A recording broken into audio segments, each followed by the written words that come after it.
Assalamualaikum warahmatullahi wabarakatuh. Perkenalkan, nama saya Istiana Syifa Fauzia dan teman saya, Milen, ingin mempresentasikan mengenai Enterprise Risk Management level 1. Yang pertama ada peran manajemen risiko dalam nilai perusahaan. Tujuan pokok dari perusahaan termasuk bank adalah menciptakan nilai bagi pemegang saham. Berbagai ukuran kinerja operasional bank yang banyak digunakan bank seperti perolehan laba bersih, pertumbuhan aktiva, return on asset atau ROA, return on equity atau ROE, serta keseluruhan belum mempertimbangkan risiko yang dihadapi atas produk atau transaksi bank.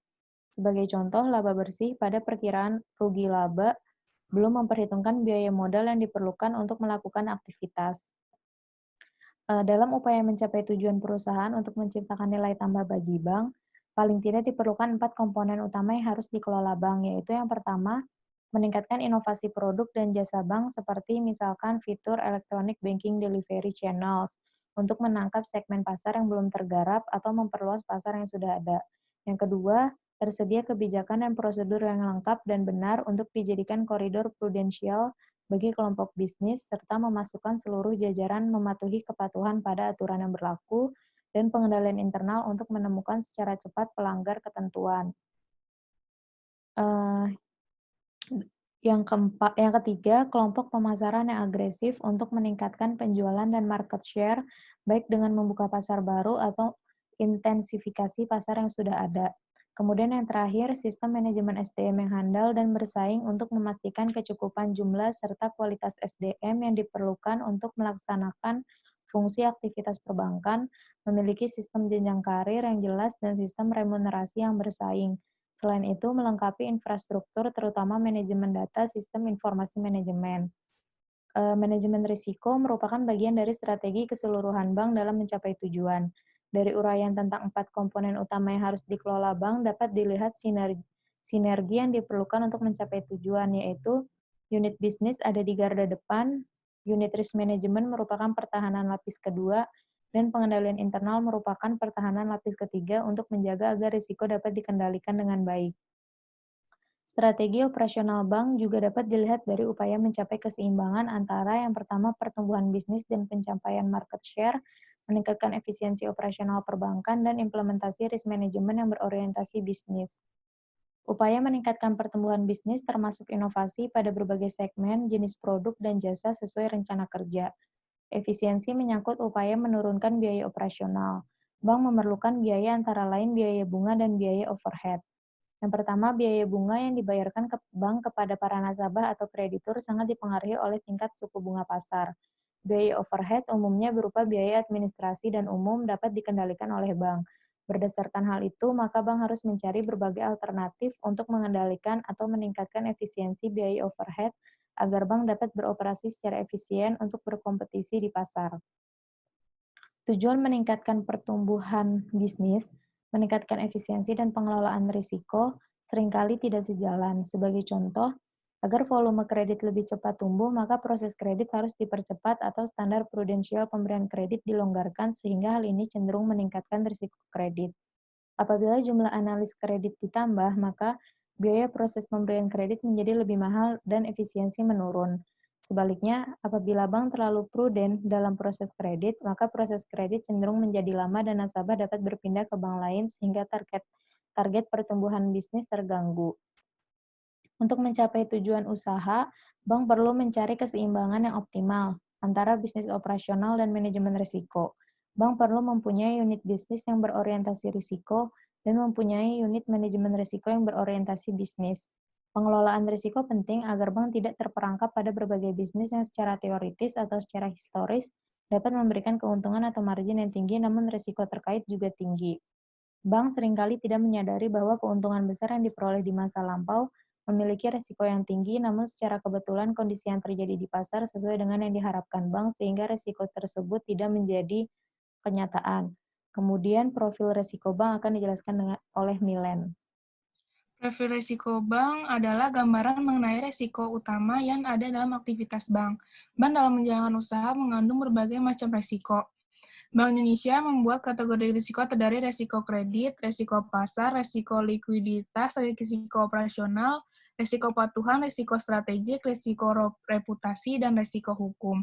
Untuk kedelapan resiko tersebut dapat ditentukan apa resiko yang perlu mendapat prioritas perhatian manajemen untuk dikelola dengan baik karena dipandang berpotensi merugikan bank. Selanjutnya,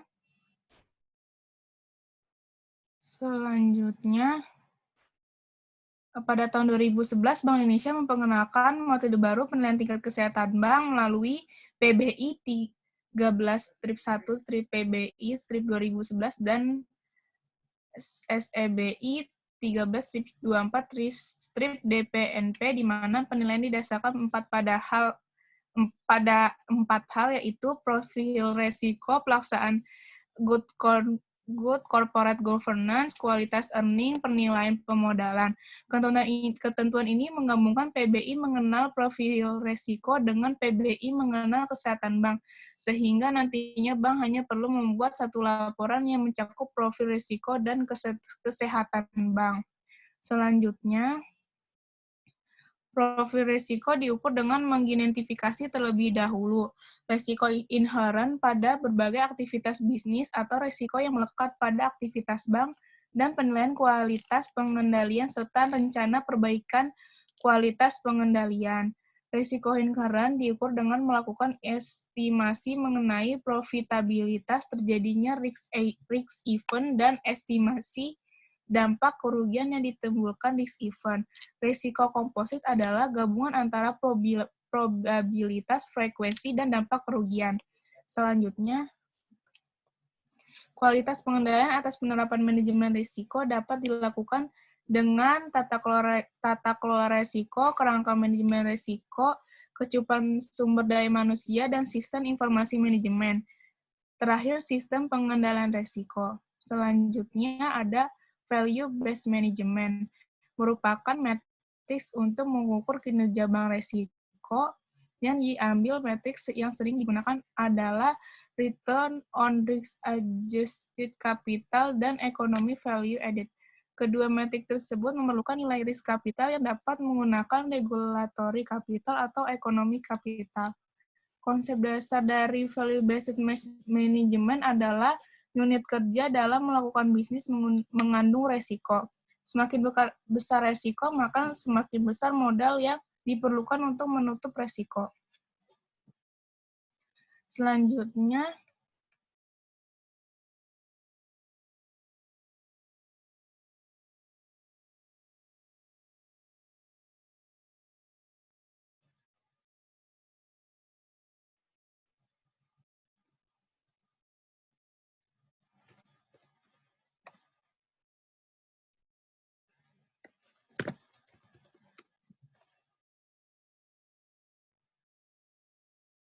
apabila modal yang dibutuhkan semakin besar, maka unit kerja tersebut memerlukan penghasilan yang lebih besar agar dapat menghasilkan ROREC atau EVA yang sesuai harapan pemegang saham, yaitu ROREC yang lebih besar dari hurdle rate atau EVA yang positif. Dalam menghasilkan VBM, bank memerlukan kombinasi dari strategi bisnis yang baik dan pengendalian risiko yang prudent, sehingga menghasilkan nilai perusahaan bank yang sustainable. Selanjutnya, ERM dan Value-Based Strategic Planning dengan nilai RORAC atau EVA, bank dapat menunjukkan pertama unit bisnis yang memberikan nilai tambah bagi bank. Yang kedua ada produk atau jasa yang memberikan nilai tambah bagi bank. Yang terakhir ada daerah yang memberikan nilai tambah paling besar bagi bank. Dengan data tersebut, bank dapat mengarahkan strategi untuk mempercepat pertumbuhan bisnis atau produk yang paling memberikan nilai tambah bagi bank. Dengan demikian, terlihat bahwa manajemen risiko berperan sangat penting untuk mengarahkan bank melaksanakan strategi yang terarah untuk menciptakan nilai bagi pemegang saham. Selanjutnya, ada riwayat pekerja dari Ferry Idrus dan riwayat pendidikannya. Selanjutnya, sekian presentasi kelompok kami. Assalamualaikum warahmatullahi wabarakatuh.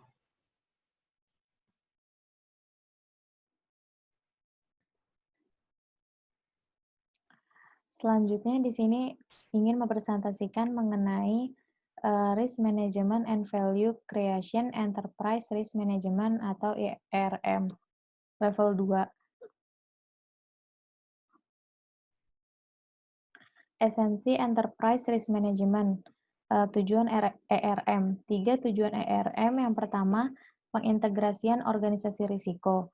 Unit manajemen risiko harus tersentralisasi dan bertanggung jawab langsung kepada Chief Executive Officer atau CEO dan direksi, khususnya dalam hal penyusunan kebijakan umum untuk setiap aktivitas pengambilan risiko. Yang kedua, pengintegrasian strategi transfer risiko. Transfer risiko dalam pendekatan silo, tingkat transaksi atau individual tidak mempertimbangkan diversifikasi. Lindung nilai dan penjaminan menjadi berlebih, pendekatan ERM menggunakan sudut pandang portofolio. Pengintegrasian manajemen risiko ke dalam proses bisnis perusahaan. ERM mendukung keputusan dalam penetapan harga atau risk-based pricing, pengalokasian modal atau capital allocation, dan keputusan bisnis lainnya. Tujuan implementasi atau fungsi ERM. Yang pertama, peningkatan efektivitas organisasi. ERM memungkinkan koordinasi berbagai fungsi agar bekerja lebih efisien dan terintegrasi. ERM juga mengkoordinasikan unit-unit risiko spesialis seperti unit manajemen risiko pasar, unit manajemen risiko kredit, dan unit manajemen risiko operasional dalam menangani berbagai risiko dengan memperhitungkan ketergantungan antar berbagai risiko tersebut. Kemudian terdapat pelaporan risiko. Salah satu persyaratan utama manajemen risiko adalah pelaporan risiko tepat waktu dan relevan bagi manajer senior dan direksi. Kemudian yang ketiga, kinerja bisnis. Perusahaan yang telah mengadopsi pendekatan ERM mengalami perbaikan dalam kinerja bisnis. ERM mendukung pengambilan keputusan penting perusahaan seperti pengalokasian modal, pengembangan dan penetapan harga produk, serta merger dan akuisisi. Perbaikan yang dirasakan mencakup penurunan kerugian, volatilitas pendapatan yang lebih rendah, dan peningkatan nilai pemegang saham. Perbaikan tersebut dihasilkan dari sudut pandang portofolio atas semua risiko, di antaranya pengelolaan hubungan antar risiko, modal dan profitabilitas, serta merasionalisasikan strategi pengalihan risiko atau transfer risiko. Kemudian terdapat manajemen modal. Modal merupakan sumber daya terpenting yang dimiliki bank dalam menjamin terjaganya solvabilitas dan sebagai sumber daya finansial yang siap pakai untuk menyerap kerugian karena tidak membutuhkan pembayaran kembali. Besarnya modal yang dikelola bank harus dapat mengatasi risiko yang timbul dari aktivitas bank. Modal bank dibagi dua kategori, yang pertama regulatory capital dan economic capital. Regulatory capital adalah modal yang dipersyaratkan oleh regulator atau Bank Indonesia untuk dimiliki bank sesuai ketentuan Bank Indonesia dan merupakan bagian dari modal ekonomi atau economic capital. Regulatory capital yang dipersyaratkan Bank Indonesia tersebut, maka bank diwajibkan untuk memelihara rasio kecukupan modal atau CAR minimal 8% atau lebih besar. Kemudian manajemen modal menurut ekonomi kapital, modal yang dibutuhkan untuk menyerap potensi kerugian dari seluruh risiko yang melekat pada aktivitas bank. Alat pengukuran untuk melakukan pengendalian risiko, modal ekonomi merupakan fungsi dari dua parameter, yaitu standar solvabilitas dan profil risiko. Perhitungan dilakukan dengan pendekatan bottom-up. Ekonomi kapital, proses utama yang dilakukan untuk menghitung modal ekonomi adalah sebagai berikut. Yang pertama, mengumpulkan setiap perubahan pada nilai perusahaan terkait dengan sistem perubahan risiko. Yang kedua, menggabungkan setiap perubahan nilai tersebut dan memasukkan dampak dari diversifikasi. Yang ketiga, menghitung total modal ekonomi untuk distribusi gabungan tersebut pada target tingkat standar solvabilitas yang diharapkan. Yang keempat, mendistribusikan modal ekonomi kepada setiap aktivitas berdasarkan jumlah risiko yang diperoleh dari setiap aktivitas. Kemudian, terdapat keterkaitan risiko dan permodalan bank. Manajemen bank bertanggung jawab untuk memastikan kecukupan modal sejalan dengan profil risiko dan pengendalian yang menyeluruh. Namun harus diingat bahwa peningkatan modal bukan merupakan satu-satunya pilihan atau opsi untuk mengatasi peningkatan risiko. Meskipun modal berperan untuk mengatasi kerugian yang tidak diantisipasi atau unexpected loss, namun modal bukan merupakan pengganti atau substitusi dari ketidakcukupan pengendalian atau inadequate control atau sistem manajemen risiko. Maka bank wajib membangun proses pengendalian internal atau manajemen risiko yang sehat.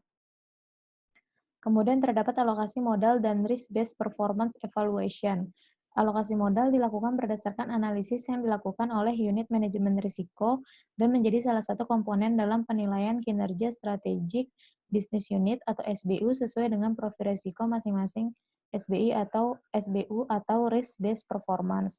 Sesuai batas risiko yang dapat diterima atau risk appetite, bank melalui alokasi modal pada setiap SBU, maka setiap aktivitas usaha yang dilaksanakan oleh SBU harus menghasilkan imbal hasil yang optimal sesuai risiko yang telah ditentukan. Risk-based performance adalah perhitungan kinerja berdasarkan risiko yang diambil oleh masing-masing segmen bisnis, sehingga tolak ukur keberhasilan sebuah SBU akan disesuaikan dengan risiko yang diambil oleh SBU tersebut. Parameter yang dipakai dalam risk-based performance antara lain, yang pertama ada EVA, Economic Value Added, ada RORAC, atau Return on Risk Adjusted Capital, atau pendekatan lain yang sesuai dengan kondisi bank. Kemudian ada data dan teknologi atau sistem, manajemen data ERM. Data-data dalam ERM akan digunakan untuk beberapa tujuan antara lain pembuatan laporan pemantauan dan pengelolaan risiko untuk perhitungan risiko seperti perhitungan KPMM, kecukupan penyediaan modal minimum, serta perhitungan ekonomi kapital. Dengan melaksanakan kegiatan manajemen data tersebut di atas, data-data yang dihasilkan tidak bersifat GIGO atau garbage in, garbage out. Namun, data-data tersebut harus akurat dan dapat memenuhi keperluan analisis lebih lanjut untuk mendukung proses pengambilan keputusan strategis. Kegiatan manajemen data mencakup yang pertama, adanya pengumpulan. Data yang diperlukan didefinisikan, diidentifikasi, dan dicari sumbernya, kemudian dikumpulkan. Yang kedua, itu harus integritas dan pengujian. Data yang telah dikumpulkan itu diperiksa untuk meyakinkan konsistensi dan akurasi data tersebut. Yang ketiga, penyimpanan. Data yang telah teridentifikasi disimpan dalam media penyimpanan data atau storage yang telah disiapkan. Yang keempat, pemeliharaan dan keamanan. Data yang telah tersimpan dipelihara dan dijaga keamanannya dari kemungkinan hilang, rusak, dan pencurian. Kemudian yang kelima, organisasi. Data disusun secara terstruktur dalam konsep arsitektur data sehingga memenuhi kebutuhan user. Dan yang terakhir ada pengambilan. Data dibuat agar dapat diambil dan digunakan oleh user yang berhak secara mudah dan cepat. Penggunaan teknologi tersebut harus didukung dengan perangkat keras atau hardware dan perangkat lunak atau software yang memadai. Tampilan akhir atau front-end sistem informasi berupa ERM dashboard memberikan informasi terpadu untuk pengambilan keputusan secara cepat dan akurat. Dalam penerapan ERM, sistem informasi dikelompokkan menjadi dua bagian, yaitu penerapan basic ERM. Untuk tujuan analisis risiko berupa executive reporting, key risk indicators, loss or incident tracking, risk and control self-assessment, early warning indicators, risk mitigation project tracking, ERM content management. Penerapan advanced ERM. Untuk tujuan analisis risiko berupa risk transfer, economic capital, scenario analysis, shareholder value management. Terkait profil risiko akan dijelaskan oleh Milen. Profil risiko bank adalah gambaran mengenai risiko utama yang ada dalam aktivitas bank. Bank dalam menjalankan usaha mengandung berbagai macam risiko. Bank Indonesia membuat kategori 8 risiko. 8 profil risiko menggambarkan risiko yang melekat dalam kegiatan bisnis bank, inherent risk, termasuk sistem pengendalian risiko, risk control system untuk masing-masing jenis risiko. Selanjutnya, sistem pengendalian risiko ERM. Selanjutnya, strategi pengendalian risiko itu ada 4, ada treat a risk, terminate a risk, tolerate a risk, transfer risk. Selanjutnya ada risiko komposit. Peraturan Bank Indonesia nomor 5, strip 8, strip PBI, strip 2003, tanggal 19 Mei 2003, tentang penerapan manajemen risiko bagi bank umum peringkat risiko komposit pada saat bank melakukan penilaian profil ditentukan dengan menggabungkan hasil penilaian exposure risiko yang melekat atau inherent pada aktivitas fungsional dan kecukupan kualitas pengendalian kontrol. Selanjutnya ada profil risiko komposit itu ada 3, ada high composite risk, ada moderate composite risk, ada low composite risk. Selanjutnya ada pelaporan profil resiko. Bank menyusun laporan profil resiko salah satu upaya untuk mengelola resiko secara menyeluruh. Di samping itu, ketentuan regulator yang harus dilaporkan triwulanan, pelaporan profil resiko digunakan untuk kepentingan internal bank dengan frekuensi pelaporan disesuaikan dengan kebutuhan bank sehingga perubahan profil resiko dapat dideteksi lebih awal. Selanjutnya ada enterprise risk management. Tujuan dari manajemen perusahaan adalah menciptakan nilai bagi pemegang saham manajemen yang tidak mampu menciptakan nilai bank bagi pemegang saham akan diganti manajemen baru atau ditinggalkan oleh investor sehingga harga saham turun. Manajemen harus mampu meningkatkan pertumbuhan usaha dan memperluas pangsa pasar. Manajemen risiko berperan penting dalam tujuan menciptakan nilai. Manajemen harus mampu mencari keseimbangan yang optimal antara meningkatkan pertumbuhan dan mengelola risiko dalam batas yang diinginkan. Selanjutnya ada value-based management, merupakan suatu matriks untuk mengukur kinerja bank sesuai risiko yang matriks yang sering digunakan adalah return on risk adjusted capital, yang terakhir ada economic value added. Kedua matriks tersebut memerlukan nilai risk capital yang dapat menggunakan regular capital atau economic capital. Selanjutnya, regulator capital itu merupakan modal yang dihitung dari formula yang regulator Basel II Pilar 1 memberikan formula perhitungan risk capital untuk resiko pasar dan resiko operasional. Resiko kredit itu ada SA, strip Virba, strip Airba. Resiko pasar ada SA, strip IMA. Resiko operasional BIA, strip SA, strip AMA. Pilar 2 kapital. Selain modal yang dihitung pada pilar 1 Basel 2, bank juga harus menentukan modal untuk menutup resiko pada pilar 2 seperti resiko suku bunga, pada bank book, resiko konsentrasi, dan resiko lainnya sepanjang memungkinkan. Selanjutnya, ada ekonomi kapital. Modal ekonomis adalah modal untuk menutup resiko dengan menggunakan formula yang dibangun sendiri. Model yang diberikan regulator sendiri dipandang untuk mencerminkan kondisi bank tersebut. Yang pertama ada resiko kredit, yang kedua ada resiko pasar, yang ketiga ada resiko operasional. Selanjutnya, ada total bank wide risk capital. Setelah modal yang diperlukan untuk menutup resiko-resiko baik, modal pilar 1, pilar 2, maka dapat ditentukan keseluruhan risk capital yang diperlukan bank.